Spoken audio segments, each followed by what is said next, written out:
Hello दोस्तों, नमस्कार। हमारे इस YouTube चैनल में स्वागत है। आज की इस कहानी के माध्यम से ये सीखने को मिले कि किसी का भी कहानी सुनने से पहले मन को धीरज रखिए। दोस्तों, आज की इस Gautam Buddha motivational story in Hindi के जरिए हम आपको बताएंगे कि बुद्ध के नजरिए से हमारी जिंदगी की कीमत क्या है। हम में से बहुत से लोग अपनी जिंदगी की वैल्यू नहीं समझते और अपने जीवन को ऐसी चीजों में बर्बाद कर देते हैं जिनसे हमारा नुकसान ही होता है। कुछ लोग अपनी जिंदगी शराब के पीछे बर्बाद कर देते हैं, तो कुछ लड़कियों के चक्कर में, और कुछ अपनी सारी जिंदगी पैसा करके बर्बाद कर देते हैं। आज की इस बुद्धा स्टोरी इन हिंदी के जरिए आप जानेंगे कि हमारी जिंदगी कितनी कीमती है और हमें अपनी इस कीमती जिंदगी को किस तरह जीना चाहिए। Table of contents. जिंदगी की कीमत क्या है? Gautam Buddha motivational story in Hindi.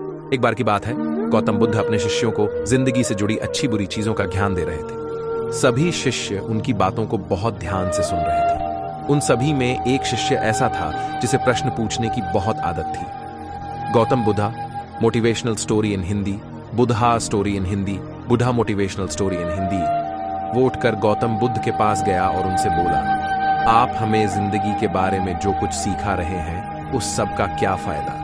क्योंकि हम में से बहुत से बच्चों को ये भी नहीं पता कि हमारे जीवन का मूल्य क्या है और ये जीवन हमारे लिए कितना कीमती है। पहले आप हमें ये बताइए कि इस जीवन का मूल्य क्या है। अपने शिष्य की बात सुनकर गौतम बुद्ध अपने कक्ष में गए और एक चमकता हुआ पत्थर का टुकड़ा लेकर आए। वो टुकड़ा उन्होंने अपने शिष्य को दिया और बोले, मैं तुम्हें इस जीवन का मूल्य तब बताऊंगा जब तुम इस पत्थर का सही मूल्य पता लगा कर आओगे। साथ ही ये ध्यान रखना कि तुम्हें ये पत्थर का टुकड़ा किसी को बेचना नहीं है। गौतम बुद्ध की बात मानकर वो शिष्य बाजार की तरफ चला गया। बाजार में सबसे पहले उसकी नजर एक फल बेचने वाले पर पड़ी और उसने वो पत्थर उस फल वाले को दिखाया और बोला, इस पत्थर के बदले आप मुझे कितने फल दे सकते हो? फल वाला बोला, ये पत्थर कुछ खास तो नहीं है, लेकिन फिर भी इसके बदले में तुम्हें 10 केले दे सकता हूं। वो शिष्य उस पत्थर को लेकर आगे चला गया। फिर उसे एक सब्जी वाला मिला। शिष्य ने उस सब्जी वाले से उस पत्थर की कीमत पूछी। सब्जी वाले ने उस पत्थर को ध्यान से देखा और बोला, इस पत्थर की कीमत के बदले में तुम्हें ज्यादा से ज्यादा एक बोरी भरकर सब्जियां दे सकता हूं। इसके बाद वो शिष्य उस पत्थर को लेकर एक सोने के व्यापारी के पास गया। उस पत्थर की टुकड़े की चमक देखते ही उस सुनार ने उसकी कीमत 100 सोने के सिक्के लगाई।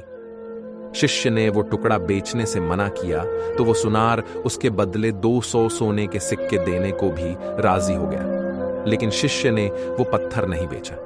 इसके बाद वो शिष्य एक हीरों के व्यापारी के पास गया और उनके सामने उसने वो पत्थर के टुकड़े को रख दिया। उस पत्थर को देखते ही हीरों के व्यापारी ने एक साफ कपड़ा बिछाया, उस पत्थर को उसके ऊपर रखा, फिर उसकी परिक्रमा की और हाथ जोड़कर उस पत्थर को कपड़े में लपेटते हुए वो बोला, तुम जिसे मामूली पत्थर समझकर उसकी कीमत पूछ रहे हो, असल में ये एक बेशकीमती रूबी है। ऐसा रूबी हर किसी को नहीं मिलता। मैं अगर अपना सब कुछ बेच भी दूं तो भी इसकी कीमत नहीं चुका सकता। उस व्यापारी की बातें सुनकर वो शिष्य हैरान हो गया। वो दौड़ा दौड़ा सीधा बुद्ध के पास आया और उन्हें उसने जो कुछ भी बाजार में हुआ वो सब बताया। उसकी अचरज भरी बातें सुनकर गौतम बुद्ध बोले, तुम्हारे सवाल का जवाब इस रूबी की कीमत में ही छिपा है। हमारा जीवन भी एक रूबी है। रूबी की तरह ये भी बेशकीमती है, लेकिन हम इस बात को हमेशा नजरअंदाज करते हैं और अपने जीवन का मूल्य नहीं समझते।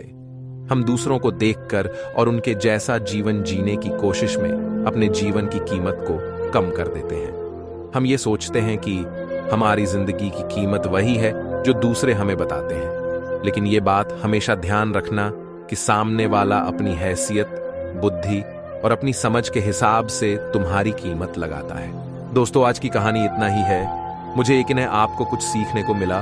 तो अगर वीडियो अच्छा लगा तो वीडियो में प्यारा सा कमेंट कर दो। धन्यवाद।